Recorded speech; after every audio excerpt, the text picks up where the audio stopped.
निर्जला एकादशी के दिन चुपचाप गाय को खिला दें। यह एक छोटी सी चीज, उससे पहले दोस्तों जान लेते हैं निर्जला एकादशी के बारे में। हर महीने एकादशी का पर्व आता है, लेकिन ज्येष्ठ महीने में आने वाली निर्जला एकादशी सबसे ज्यादा महत्वपूर्ण होती है। आइए जानते हैं साल 2024 में निर्जला एकादशी कब है दोस्तों। निर्जला एकादशी तिथि भगवान विष्णु को समर्पित है। माना जाता है इस दिन भगवान विष्णु का व्रत करने से और उनकी पूजा करने से सभी पापों का नाश हो जाता है और मोक्ष की प्राप्ति होती है। ज्येष्ठ का महीना 24 मई 2024 से शुरू हो गया है। ज्येष्ठ माह के कृष्ण पक्ष की निर्जला एकादशी और शुक्ल पक्ष की निर्जला एकादशी दोनों ही बहुत महत्वपूर्ण मानी जाती है। ज्येष्ठ माह में गर्मी चरम पर होती है और एकादशी में 24 घंटे व्रत किया जाता है, जो बहुत कठिन होता है। आइए जानते हैं इस साल निर्जला एकादशी 2004 की डेट, पूजा मुहूर्त और क्यों किया जाता है। यह व्रत ज्येष्ठ माह के शुक्ल पक्ष की एकादशी तिथि की शुरुआत 17 जून को सुबह 4:43 से होगी। वहीं इस तिथि का समापन 18 जून को सुबह 6:24 पर होगा। ऐसे में निर्जला एकादशी व्रत 18 जून को किया जाएगा। इस निर्जला एकादशी का क्या महत्व होता है दोस्तों। अपार शब्द का अर्थ होता है असीमित, यानी कि निर्जला एकादशी का व्रत करने वालों को असीमित सुख और धन की प्राप्ति होती है। इसी कारण इसे एकादशी कहा जाता है। इतना ही नहीं, दर्शी को असीमित लाभ देने वाली एकादशी भी कहा जाता है। निर्जला एकादशी समस्त पापों से मुक्ति दिलाने वाली एकादशी में से एक मानी जाती है। ऐसी मान्यता है कि इस व्रत को करने से पापों का अंत होता है। इतना ही नहीं, व्यक्ति को कई तरह के रोग दोष और आर्थिक समस्याओं से भी छुटकारा मिलता है और अक्षय पुण्य की प्राप्ति होती है। पांडवों ने श्री कृष्ण के मार्गदर्शन में इस व्रत को करके महाभारत युद्ध में विजय प्राप्त की थी। दोस्तों, निर्जला एकादशी के दिन स्वर्ग का दरवाजा खुल जाता है, इसलिए इस दिन किया गया दान पुण्य अन्य दिनों में किए गए दान पुण्य से अधिक फलदायी होता है। वास्तव में 18 जून निर्जला एकादशी के दिन अगर आप यह उपाय कर लेते हो तो यकीनन आप पर मां लक्ष्मी की कृपा होगी और आप धनवान बन जाओगे। आप धनवान न बने तो मुझे बताना दोस्तों, बस जो उपाय आपको बताया जाए वह उपाय लेना चाहिए। जानते हैं, एकादशी के दिन चुपचाप गाय को खिला दें। यह एक छोटी सी चीज, रोडपति भी होंगे, करोड़पति मिलेंगे, सभी संकट और कष्टों से मुक्ति, मृत्युदंड, पितृदोष तुरंत होगा खत्म। पूरे साल आपके भरे रहेंगे अन्न धन के भंडार, यूं कहें कि आपकी 7 पुश्तें तक करेंगे रुपयों पैसों पर राज्य। दोस्तों, 7 पीढ़ियों तक बैंक बैलेंस बढ़ता चला जाएगा। सभी भी दुख दर्द संकट कष्ट है वह दूर हो और सभी सुख आपके कदमों में आ जाएंगे। सभी सुख आपके कदम चूमेगी। यदि आप यह एक छोटी और खास चीज चुपचाप गाय को खिला देते हैं तो तत्काल गरीबी आपके जीवन से खत्म हो जाएगी।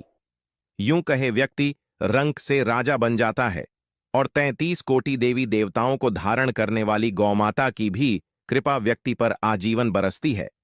व्यक्ति के घर में कभी भी अन्न धन वस्त्र कमी नहीं होती है। धन के भंडार व्यक्ति के घर में भरे रहते हैं। व्यक्ति के जीवन से काल गरीबी खत्म हो जाती है। तो दोस्तों, कौन कौन से वे गाय से जुड़े खास और महत्वपूर्ण उपाय हैं जिन्हें यदि आप एकादशी के दिन कर लेते हैं तो दोस्तों यकीन मानिए आपके घर में अन्न धन के भंडार सदैव भरे रहेंगे। जो भी जीवन के दुख दर्द संकटग्रस्त है वह सभी दूर हो जाएं। इस वीडियो में हम आपको उसी खास और महत्वपूर्ण चीज के बारे में बताएंगे, क्योंकि आपको एकादशी के दिन गाय को जरूर खिलानी है। तो दोस्तों, फायदे के लिए पूरा वीडियो देखना। यदि आज की इस वीडियो को अपने बीच बीच में से देखा, काट काट कर देखा, तो यकीन मानिए जीवन में आपको कभी सफलता हासिल भी नहीं होगी, क्योंकि इस वीडियो में आपको कुछ ऐसे उपाय गाय से जुड़े बताने वाले हैं जिन्हें करने से आपके जीवन के जो भी दुख दर्द संकट है या कामयाबी होने में कोई बाधाएं आ रही, सभी से छुटकारा मिलने वाला है। यूं कहें कि आपके जीवन में अपार धन सुख संपत्ति की प्राप्ति हो जाएगी। कभी भी धन से संबंधित परेशानी नहीं रहेगी। आर्थिक स्थिति आपकी प्रबल हो जाएगी। धन प्राप्ति के योग्य बन जाएंगे और जीवन में सदैव अनंत धन के भंडार आपके घर में भरे रहेंगे। अनंत धन वस्त्र कभी कमी नहीं होगी आपके घर में। तो दोस्तों, आज का वीडियो पूरा देखकर जाना। यदि आप चाहते हैं आप और आपके परिवार पर सदैव गौ माता की कृपा से, आपके पितरों की कृपा से, देवी देवताओं की कृपा से। तो दोस्तों, वीडियो को देखकर जाना बहुत ही फायदेमंद वीडियो है। पूरे 50 सालों के बाद ऐसे दुर्लभ संयोग है, तो पूरा वीडियो देखकर जाना। यदि आप लाभ हासिल करना चाहते हैं और 7 पीढ़ियों तक कभी कोई किसी तरह की कमी ना हो, यह फल चाहते हैं, तो वीडियो को पूरा देखकर जाना। बहुत ही लाभप्रद वीडियो है आपके लिए। दोस्तों, वीडियो को आगे शुरू करें उससे पहले आपसे रिक्वेस्ट करते हैं कि इस वीडियो को लाइक कर चैनल को सब्सक्राइब कर देना और कमेंट बॉक्स में सच्चे दिल से जय गौ माता लिख देना, जिससे माता की कृपा आपके और आपके परिवार के ऊपर सदैव बरसती रहे। और ज्यादा से ज्यादा वीडियो को शेयर जरूर करना, ताकि और लोग भी इस वीडियो के माध्यम से लाभ हासिल कर सके। इन उपायों को करने से अपने जीवन में सदैव धन सुख संपत्ति की प्राप्ति कर सके, तो शेयर करना ना भूलें इस वीडियो को, जिससे और लोगों का भी भला हो। आपको बता दें, इस दिन तीर्थ स्नान करना बहुत ही फलदायी माना गया है। यदि कहीं तीर्थ स्थान पर पवित्र नदी में स्नान करना संभव न हो, तो आप क्या करें, घर पर ही नहाने वाले पानी में गंगा जल की कुछ बूंदें डालकर स्नान करने, और साथ ही साथ यदि आप स्नान आदि से निवृत्त हो जाएं, सर्वप्रथम तो अपने घर के पूजा स्थान को साफ कर वहां पूजा पाठ करें, और पितरों के निमित्त तर्पण पिंडदान तो आपसे बने अन्न धन वस्त्र दान जरूर करें। और इस खास पूर्णिमा के दिन दान करने से सभी मनोकामनाएं पूर्ण हो जाती हैं। वैशाख पूर्णिमा के दिन विशेषकर पूर्वजों की पूजन के लिए बहुत ही शुभ फलदायी समझा गया है। इस पूर्णिमा के दिन दान करने से पूर्वजों की आत्मा को शांति मिलती है और उनको मोक्ष मिलता है। और आपको बता दें, इस बार जो इस दिन पूजा के साथ साथ हनुमान जी मंगल देवता और भगवान शनि देव की भी पूजा जरूर करनी चाहिए। आपको बता दें कि इस दिन यदि आप हनुमान जी और मंगल देवता भगवान शनिदेव की पूजा करते हैं, तो मंगल का ग्रह जनित दोष भी दूर हो जाता है। मानव के जीवन में धन सुख संपत्ति की प्राप्ति हो जाती है, समस्त मनोकामनाएं पूर्ण हो जाती हैं। और दोस्तों, साथ ही साथ आप बात करें, आपको उस दिन मतलब यह जो पूर्णिमा के दिन है, इस दिन आपको एक उपाय तो जरूर करना है। गाय का उपाय बताने से पहले एक उपाय आपको बता दें। उपाय को जरूर करें। क्या करें कि इस पवित्र दिन के शाम के समय पीपल के पेड़ के नीचे आपको सरसों का चौमुखी दीपक, आटे का दीपक बनाना है ही, उसमें आपको कलावे की बात लगाकर सरसों के तेल का दीपक जला देना है, और बीच में 2 साबुत फूल वाले लौंग भी डाल दें। फिर देखिए कैसे चमत्कार आपके जीवन में होता है। शाम के समय जलाकर उसे छोड़े, मनोकामना मांगकर। दोस्तों, 21 दिनों के अंदर आपकी मनोकामना पूर्ण न हो जाए, हमें बता देना। बहुत ही प्रभावशाली उपाय बताया मैंने आपको, बहुत ही दुर्लभ से दुर्लभ है।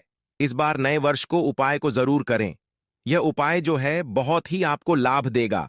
और बात करें गाय से जुड़े कौन कौन से उपाय आपको इस दिन, मतलब गाय से जुड़े उपाय जिन्हें करने से मानव को 7 पीढ़ियों तक बैंक बैलेंस की कमी नहीं होती, दुख दर्द संकट कष्ट दूर हो जाते हैं और सभी सुख मानव के कदमों में आ जाते हैं। कदम है सभी सुख, और घर में अन्न धन के भंडार सदैव भरे रहते हैं, कोई कमी नहीं होती। किसी तरह कौन कौन से उपाय ध्यान से सुनना, जिस तरह बताए उसी तरह इन उपायों को आपको करना है। तो चलिए शुरू करते हैं। कौन कौन से गाय से जुड़े उपाय है, प्रभावशाली चमत्कारिक उपाय है जो कि आपकी किस्मत को चमका देंगे। इस पूर्णिमा से आपको लाभ शुरू करते हैं। दोस्तों, सनातन परंपरा में गाय गंगा और गायत्री का बहुत ज्यादा धार्मिक महत्व है। मान्यता है गौ माता के शरीर पर 33 कोटि देवी देवताओं का वास होता है। गौ माता की पूजा करने वाले जातक पर इन सभी देवी देवताओं की कृपा बरसती है। गौ सेवा से न सिर्फ इस जन्म के बल्कि पूर्व के भी दोष दूर हो जाते हैं। गाय से हासिल पंचगव्य का उपयोग जरूर शामिल करें, क्योंकि पंचम के बिना कोई भी पूजा पाठ और हवन सफल नहीं होता। या दोस्तों, गौ कृपा पाने के लिए प्रतिदिन, सप्ताह अथवा महीने में परिवार समेत एक बार गौशाला का नियम जरूर बनाएं और वहां गायों को हरा चारा जरूर खिलाएं। इससे आपको शुभ फलों की प्राप्ति होगी। और साथ ही साथ गौ सेवा और गए पूजा से 9 ग्रह शांत हो जाते हैं और इनसे जुड़े दोषों का निदान हो जाता है। गर्मियों में गौ माता को पानी पिलाएं और सर्दियों में गौ माता को गुड़ जरूर खिलाएं। ध्यान रखें कि गर्मियों में गाय को गुड़ ना खिलाएं। अनेक देवी देवताओं को अपने शरीर पर धारण करने वाली गौ माता से जुड़े कई शुभ और अशुभ संकेत भी होते हैं। मसलन गाय का दूध देते समय यदि गाय ठोकर मार दे और सारा दूध बिखर जाए तो अपशगुन होता है। यदि कोई यात्रा पर निकल रहा हो और गाय अपने बछड़े को दूध पिलाती सामने आ जाए तो निश्चित रूप से जिस यात्रा के लिए आप निकले हैं वह यात्रा आप जरूर ही सफल होगी और वह जिसके लिए आप निकले हैं वह जरूर ही पूर्ण होगा। यात्रा पर जाते समय बाईं ओर गाय की आवाज और रात्रि में गाय की हुंकार करना भी शुभ होता है दोस्तों। साथ ही साथ गाय के साथ आप भूल कर भी दुराचार ना करें, अन्यथा मिलता है घोर पाप और जीवन भर की परेशानियां बनी रहती हैं। जी हां दोस्तों, गाय को राष्ट्रीय पशु बनाए जाने और इन्हें मौलिक अधिकार दिए जाने की बात हो रही है तो सवाल उठता है, गाय संस्कृति का अहम हिस्सा है, तब भी गाय के साथ लोग खराब व्यवहार कैसे कर लेते हैं। गाय दर दर भटक रहती है, भरपेट इन्हें चारा तक लोग नहीं देते। गाय जब तक दूध देती रहती है तो उनकी सेवा होती है और जैसे ही दूध देना बंद कर देती है तो लोग इन्हें उनकी किस्मत पर छोड़ देते हैं, सड़कों पर और गलियों में भटकने के लिए। ऐसे में कोई जीवों को कोई डंडे मारता है तो कोई कोई पानी डाल देता है, कभी वाहनों की चपेट में आ जाती है तो कभी बीमार होकर बेचारी यह गाय दम तोड़ देती है।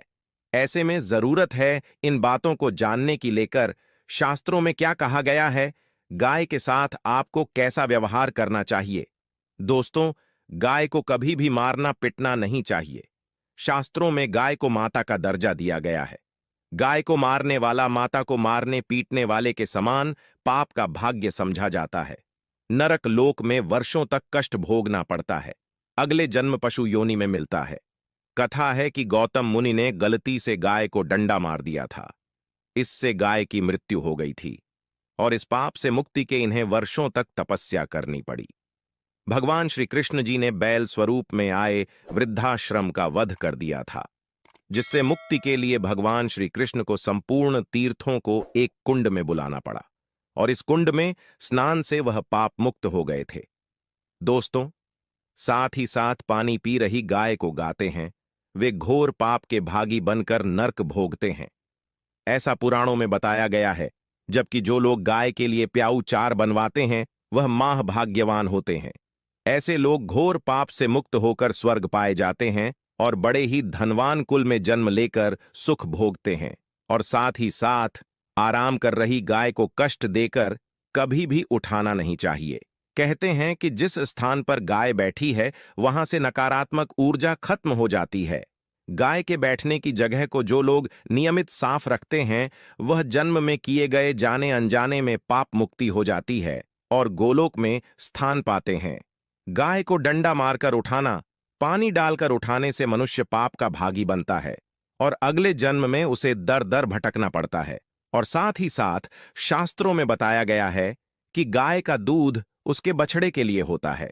गाय के बछड़े से बचा हुआ दूध मनुष्य को चाहिए, परंतु कुछ लोग एक बार गाय को दूध लेने बाद फिर से बछड़े के लिए बचा हुआ दूध भी धो लेते। ऐसा करना घोर पाप कहा जाता है। ऐसे दूध को धोने वाला और ग्रहण करने वाला दोनों ही पाप के भागी बन जाते हैं। दोस्तों, साथ ही साथ शास्त्रों में कहा गया है कि गोवंश मतलब गाय और बैल के पीठ पर नहीं बैठना चाहिए। इनकी पीठ पर बैठने से महापाप लगता है।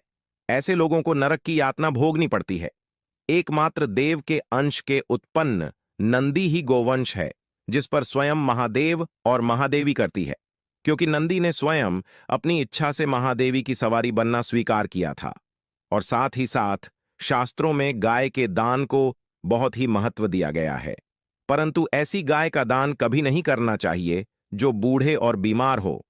कठोपनिषद में मुनि की कथा भी इस संदर्भ में है कि जिस मुनिके ने पिता द्वारा बूढ़ी गाय को दान करने पर आपत्ति जताई थी, दूध देने वाली और बछड़े सहित जो लोग गाय दान करते हैं वह महान पुण्य को हासिल करके स्वर्ग में स्थान पाते हैं। दोस्तों, साथ ही साथ सूर्य चंद्र मंगल शुक्र की युक्ति राहु से हो तो पितृदोष होता है।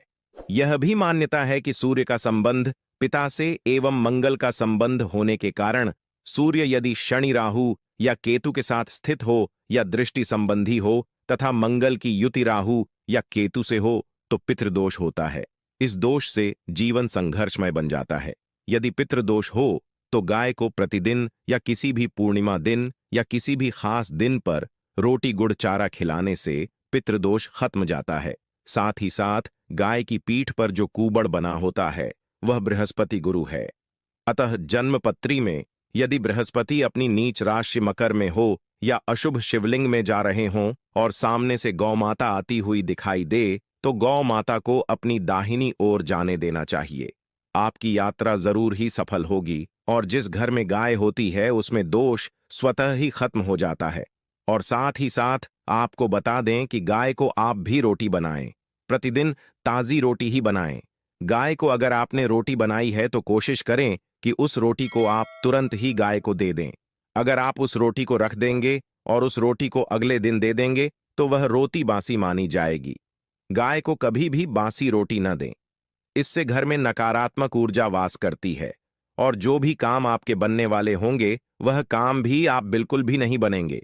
इससे आपके घर में हमेशा दर्द देवता का वास रहेगा और आप जिस भी काम उस काम में आपको हमेशा असफलता ही हाथ लगेगी। इसीलिए कोशिश करें गाय को रोजाना ताजी रोटी बनाकर खिलाएं और रोटी को बिल्कुल न रखें।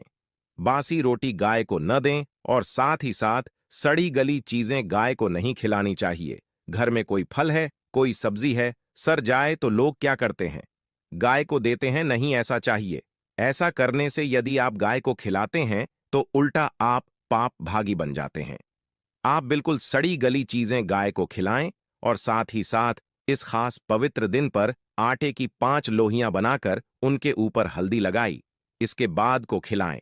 हर एक लोहे को खिलाते समय गाय के सीन पर आप हाथ फेरें, पीठ पर हाथ फेरें, मस्तक पर हाथ फेरें। माता गाय की अब चरणों का स्पर्श करें।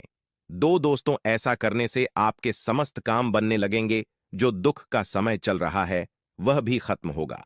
आपके जीवन में खुशियां ही खुशियां होंगी। और एक बार पूर्णिमा पर आप 11 बार गाय की परिक्रमा भी कर लें तो आपके समस्त काम होंगे। और पूर्णिमा पर साथ ही साथ आप गाय को जब भी रोटी दे, रोटी पर या तो आप थोड़ी हल्दी लगा लें या थोड़ा गुड़ रख लें।